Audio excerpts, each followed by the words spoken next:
Hello and welcome to what will very likely be the first in a new Let's Play for the recently released XCOM Enemy Unknown remake by Fraxis. I have recorded the tutorial. It was about 3 episodes long, and I did intend to use that as the beginning of the game and roll with that, but on reflection and after watching some of the recordings, I've decided against that due to the fact that the tutorial is so heavily scripted.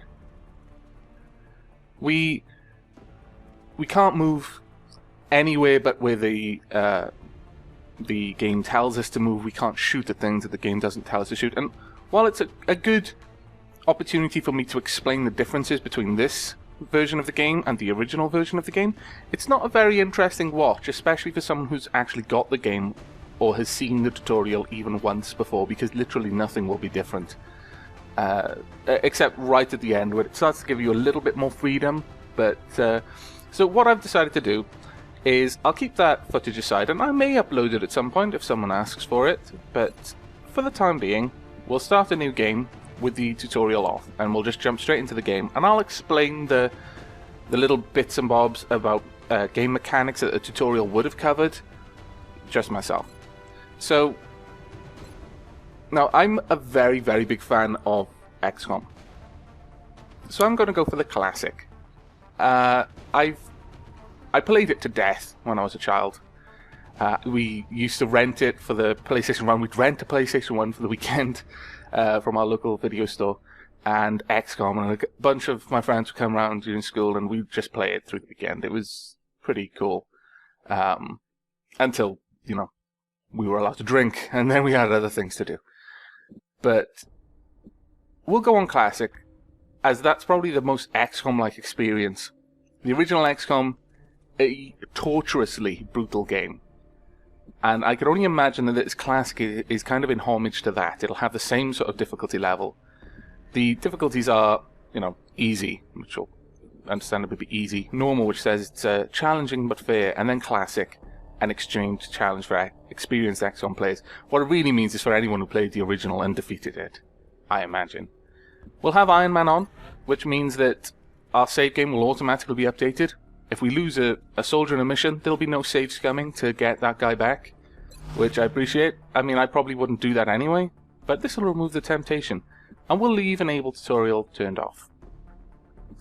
Impossible, if the original XCOM is anything to use as a judge, or a measuring stick rather, probably does mean impossible. The only way you would beat this is if you, I don't know, were Skynet, and had all of the military technology and computational powers of Skynet in order to work out what you should be doing on each turn. So we will be avoiding that. If Classic turns out to be a little bit too harsh, because I know obviously people won't really enjoy watching a game fail really early on, I'll drop the difficulty for the sake of the recording, but hopefully we'll be okay with this. So without further ado, let's go ahead and jump into the game. Two possibilities exist. Either we are alone in the universe, or we are not. Both are equally terrifying. Arthur C. Clarke. Very fitting quote. And as most UFO things begin, starts with something falling from the sky, which no one seemed to notice until it literally hit the street, which was a bit odd. And of course, weird, rumbling, green, glowy thing immediately makes humans want to walk up and, I don't know, touch it, sniff it, maybe rub their face against it, because we are apparently the most retardedly stupid hairless monkeys that you could ever imagine. Only this one guy has the presence of mind to say, well, fuck that, I'm leaving. But alas, even he has apparently fallen foul. I actually feel sorry for that guy, because, at least he was trying to get away, like a sensible human being. And he still got, I guess. But, yeah, this scene kind of reminds me of War of the Worlds, honestly. Not at all like the original XCOM intro.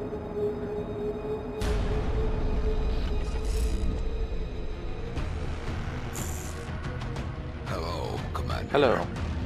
In light of the recent extraterrestrial incursion, this Council of Nations has convened to approve the activation of the XCOM project. You have been chosen to lead this initiative. You fools. To oversee our first and last line of But really, the fact that we've only got one line of defense is a little bit disappointing. Considerable influence on this You know, planet's future. this isn't the Dark Ages where religion reigned and we didn't believe in aliens. I mean, I hope most of us kind of accept the possibility that they, you know, statistically speaking, the likelihood of there being other life out there is fairly high. Good luck, Commander. And that part makes me laugh. It's like, yeah, good luck. I'm hoping that, you know, you pick the commander of Earth's forces on something a little bit more quantifiable than luck. But here we are. We've got a bunch of places we can pick. Africa, South America, Asia, Europe, and North America. Unlike the original game, we can only have one base for the entire game, though we do, like, deploy satellites and things in different countries, I think. But, you may notice these continent bonuses. We get this bonus, I don't know, I think based on having satellites in that area, or possibly having the base in that area. Now, Africa gives a monthly XCOM funding bonus of 30. South America gives autopsies and interrogations are completed instantly, and it's called We Have Ways. I'm sorry, but I'm wondering what they're trying to insinuate there. It's pretty grim. Asia, future combat, all projects in the Foundry and the Officer Training School cost 50% less, and that's pretty cool. North America, air and space. All aircraft and aircraft weapons cost 50% less to purchase, build, and maintain. Now that could be really, really good. And in Europe, expert knowledge. Laboratories and workshops cost 50% less to build and maintain. Now, technology is a very big part of this game, or at least it is in the original. I've only played about 3 hours worth of this game. I played through the tutorial a little bit, and then I did it again and recorded it. So I've gotten to hand with the controls, I hope. And I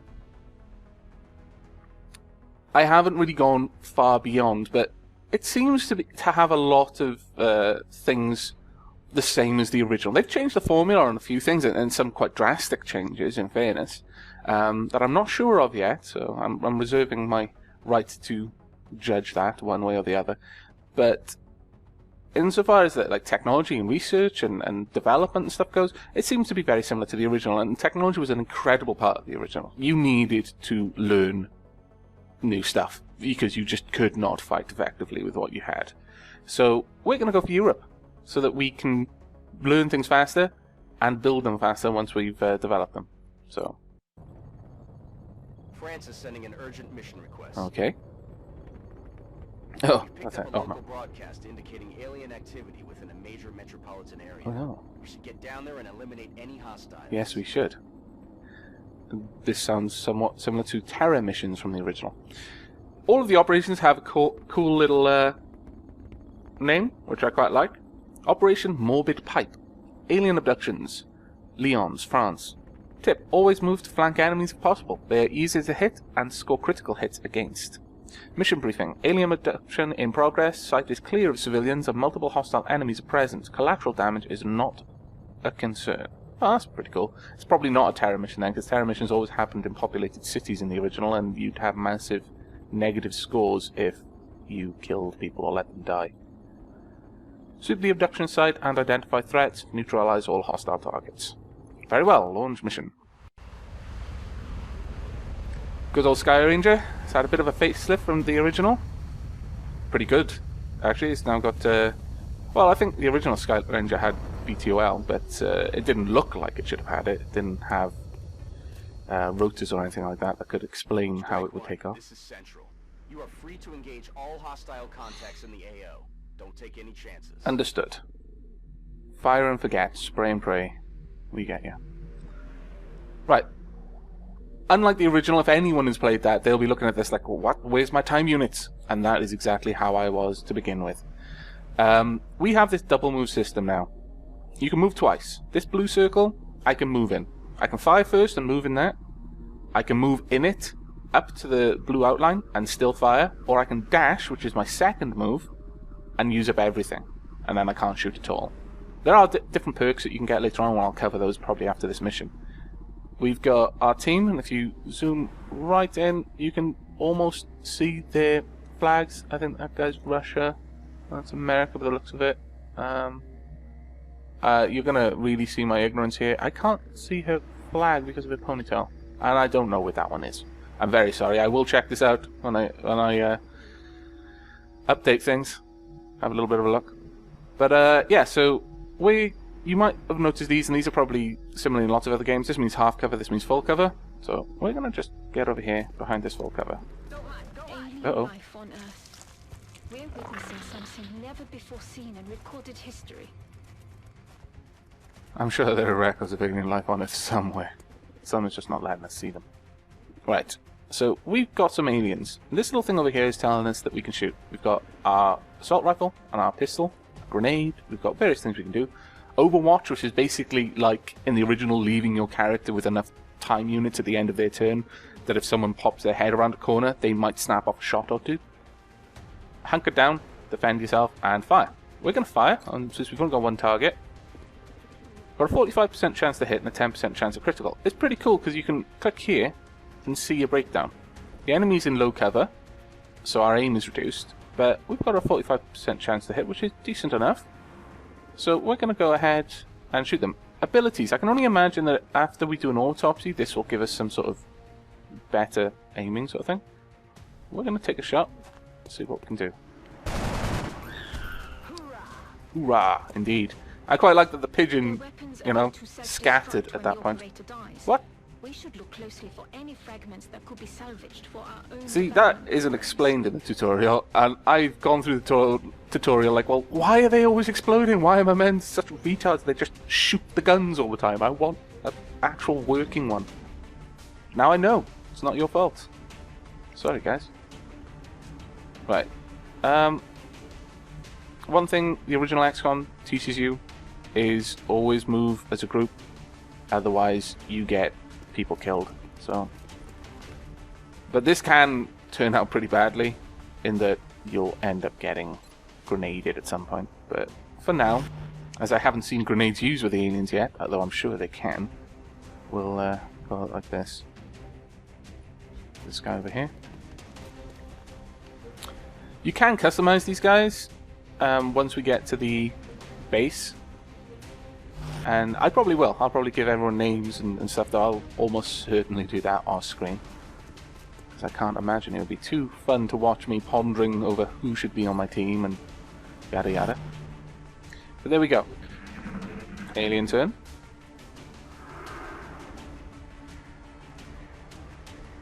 And we can't see them moving. We know there was some over here. Oh no, there's... Oh, weird. This is actually the first time any of my crew have ever used their Overwatch. That was awesome. Did 2 pips of damage. Oh, and this one's done as well. That was fantastic. Oh. That was telling us there's some movement down there that we want to be aware of. Fair enough. Now, I think she's in a fairly good position, so I know there were 3 over there. I know we heard some sounds over there, so I'm just going to spend a turn in Overwatch. Let them make the first move, but I am going to move these guys down closer. They can get into a better spot of cover. Well, it's not as good, but it's decent enough. We've got a good chance against him. It's yellow, and I think that means that we've got an advantage in the fight. So I'll bring this up. Yeah, I think it might mean that we're flanking them whenever we see a yellow alien head. So we've got a 50% bonus to critical chance on that. And there's no obstruction, because we're coming at them from the flank, so they're not covered against us. We're going to go for it. Be fools not to. Yes, recycle. Always recycle. Oh, apparently they're falling back. You don't want that. Get down there and take the shot. Now this guy may not be able to hit him properly. Yeah, he's in cover for this one. But we'll still go for it. 45% chance is decent enough. And we hit him a little bit. It'll be the alien turn now. Yeah, he's lagging it. Oh, no, he's come back. Good shot. Very nice. She earned... Oh no, I think it maybe is... might have said that she killed him, rather than... Ready to rock. Oh. Yeah, we'll quickly reload our weapons. Everyone's spent a little bit. Is that taking up all of their time units? Because that is kind of crap if it is. It was. Bear that in mind in future. Don't reload all of your troops at the same time, otherwise there'll be no one left on Overwatch. It's a bit shit. We're going to move Zhao forward. Ming Zhao. Oh, maybe that's a Chinese flag then. I'm sorry, it's very, very hard to see the details of the flags from this distance.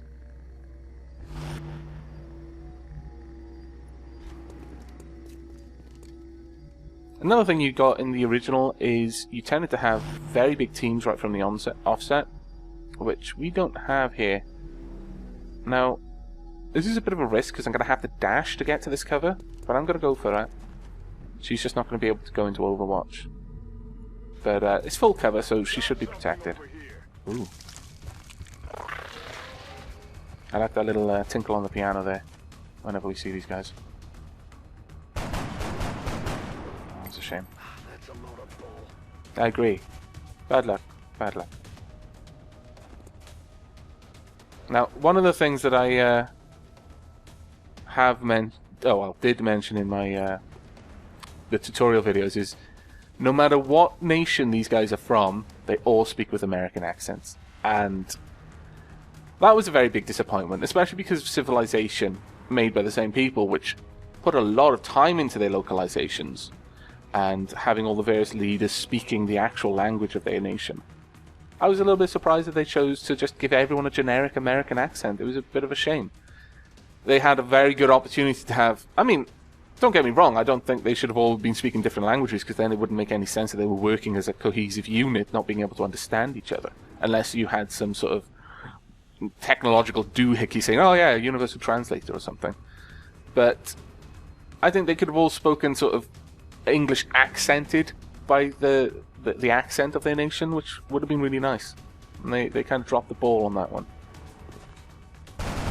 Nice shot. Very nice shot.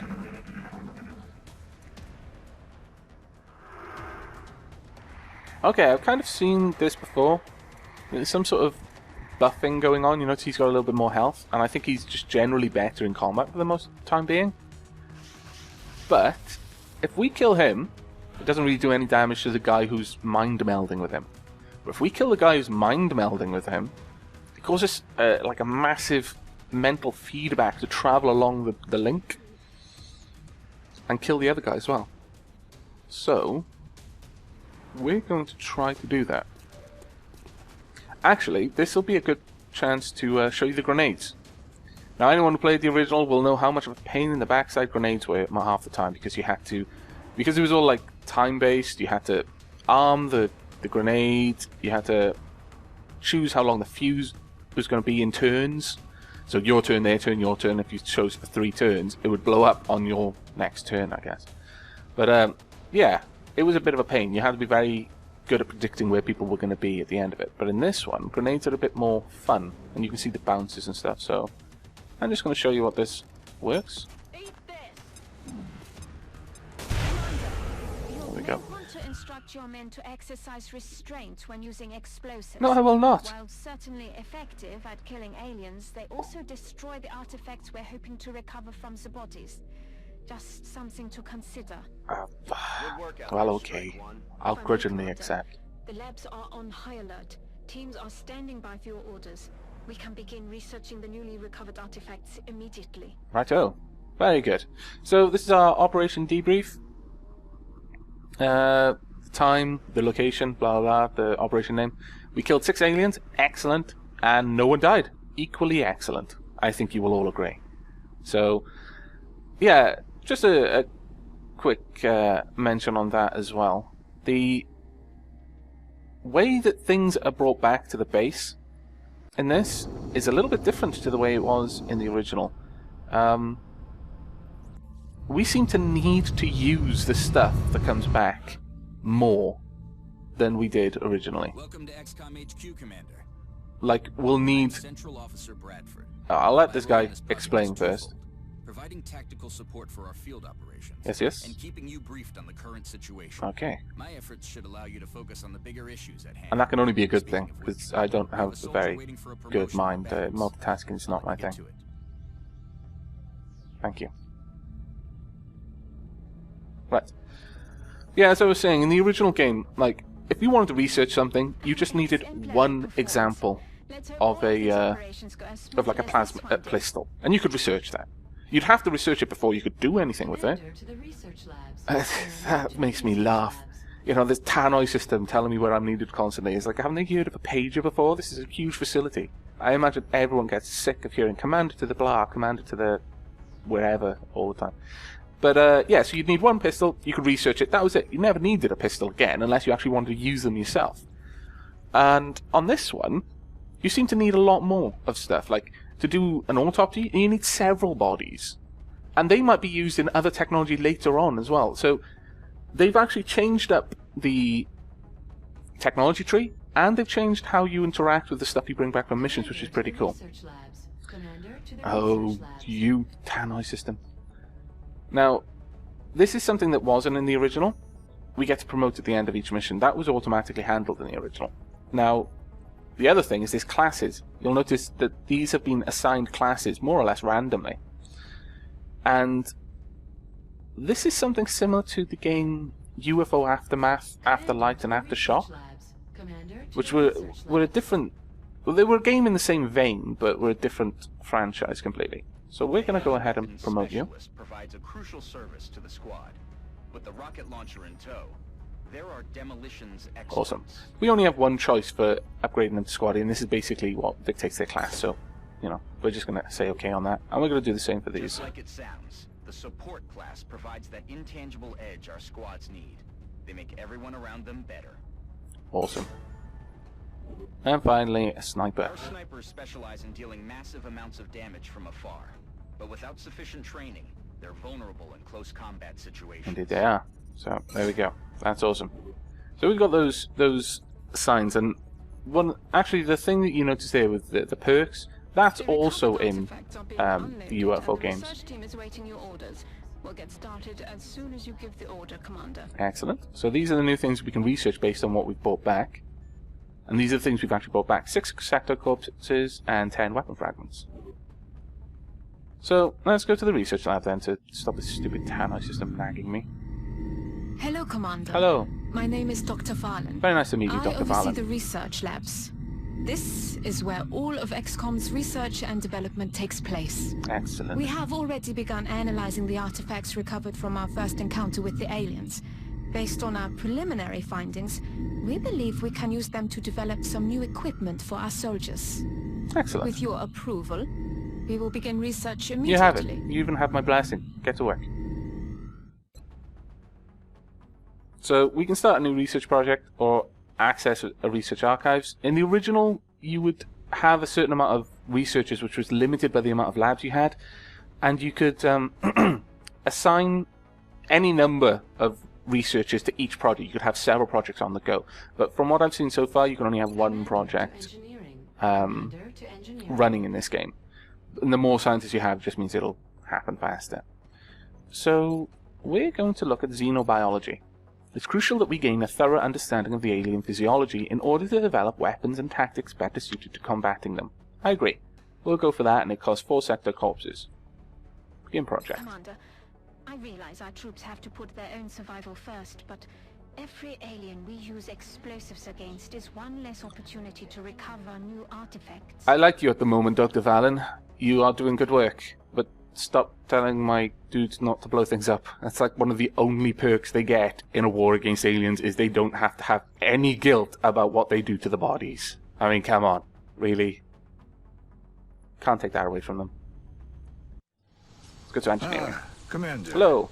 I was wondering when you'd be stopping by. Well, Welcome to Tanner engineering. was going to make it very Anything soon, they so can dream up in couldn't the have slept research with that thing labs, going on. we can build it here. Speaking of which, Dr. Valen has just sent us some new schematics. With your approval, we will begin fabrication. Of what exactly? I don't remember having any... Oh, I believe that was a chat that came from the tutorial, because the first thing you do in the tutorial is like you research an item. But they've got medkits, and that's pretty cool. We're going to need some of those. We'll have to.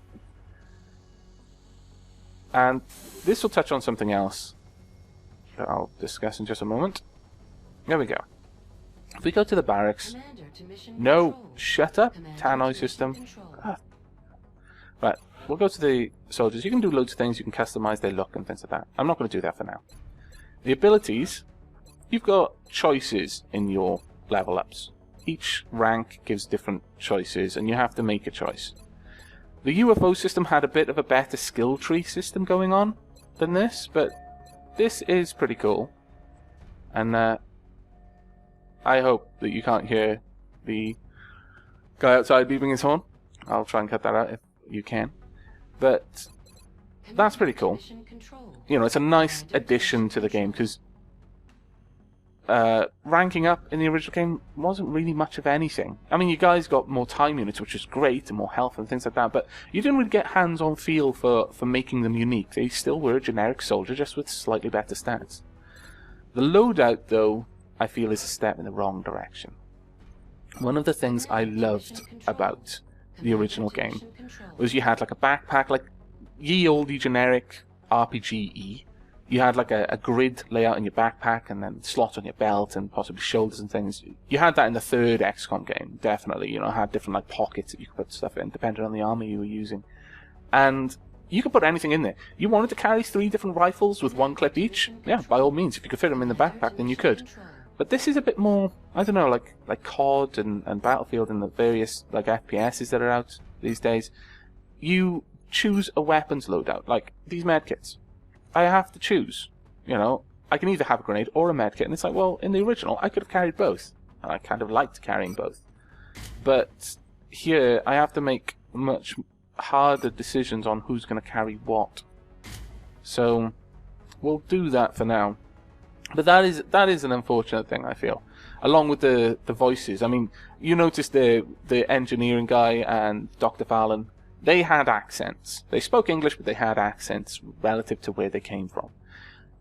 And I just wish that the troops had that as well, because you've got such an awesome selection of peoples and different nations supporting this project. It would have been such a nice touch to have. But yeah, so that covers the loadout and this. And those are some of the only gripes I've got about the game so far. It's a really, really good game. I'm really liking what they've done. But to shut up that stupid Tannoy, we're going to go to mission control. And all it's telling me is I can scan for activity, which isn't actually needed. It's not like it's giving me a tutorial, you stupid thing. Oh, why can't I see South Pole? Oh yeah, you can, kind of. Very faint. But these are like radar monitoring stations, I guess, or something like that. There's a little satellite we've got there. And generally speaking, you know, this is our base, and these are the other nations. We can launch satellites around them, gives us better coverage, but we've only got interceptors at this base at the moment, so having satellites elsewhere really wouldn't help. Scanning for activity is effectively the same thing as in the original, of putting your geoscape on maximum speed and waiting for a few days to pass so that your research would complete or you'd find an alien craft. And we're not going to do that just yet. It's coming up to the half-hour mark, and I think this is as good a place as any to cut this video off. I hope you've enjoyed the game so far. I'm actually really enjoying it, despite my gripe about the voice acting or the loadouts. It's a really, really fun game. They've been brave. With an IP as cherished as this, I could have seen them do nothing new, and that would have been a shame, because you know, this genre has learnt a lot in the various games that have tried to fill the boots of XCOM since it was released. And there's lots of good things, like the skill up system, like the promotion system. I'm not so sure about the time unit, and like I said, I'm reserving judgment on that at the moment. I don't think it's necessarily a bad thing or a good thing yet. I think it's a very brave thing, though.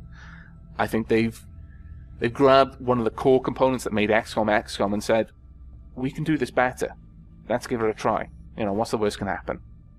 Well, actually, the worst that can happen is everyone can hate you forever. But I like the fact that they've gone for that, and I like the fact that they've mixed the formula up a bit. We'll see whether it continues to be awesome the way through the game, and I hope you'll join me for that. But for the time being, I'm going to end this video, and I hope you've enjoyed, and please do take care.